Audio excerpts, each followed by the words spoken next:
আচ্ছা, তোকে একটা জিনিস দিব, রাখবি? কি? আমার তো তেমন সামর্থ্য নাই তোকে তেমন কিছু দেওয়ার। ছোটবেলা থেকে আমার ইচ্ছা ছিল তোকে একদিন অনেক বড় একটা কিছু গিফট করব, কিন্তু কি কিনবো বুঝতেছিলাম না। সে ক্লাস 8 থেকে আমি এটার মধ্যে তোর জন্য টাকা জমাইছি। 20,000 হয়তো হবে না, কিন্তু যা হবে তোর হয়তো কাজে আসবে। নে এটা। তুই কি করতেছিস এগুলা? তোর আমার নিয়ে টেনশন করতে হবে না। আমি বাসায় বাবার সাথে চিল্লাচিল্লি করে কালকে কিছু টাকা ম্যানেজ করে ফেলছি। আর আপাতত মিররলেস নিতেছি না, একটা ডিএসএলআর দিয়ে কাজ চালাই। তারপরেও তুই প্লিজ রাখ এটা। তোর দেওয়া গিফট তো আমি ঠিকই নিব, তো এখন এটা আমি তোর কাছে জমা রেখে যেতেছি।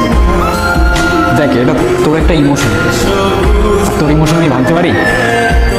ধর, আবার মনে করিস না তোরে আমি দিয়ে যেতেছি, সবগুলো টাকা কিন্তু আমার, আমি কিন্তু এসে আবার ফেরত নিব। এটা ভাঙার কথা ভুলেও ভাববি না। নিজের খেয়াল রাখিস।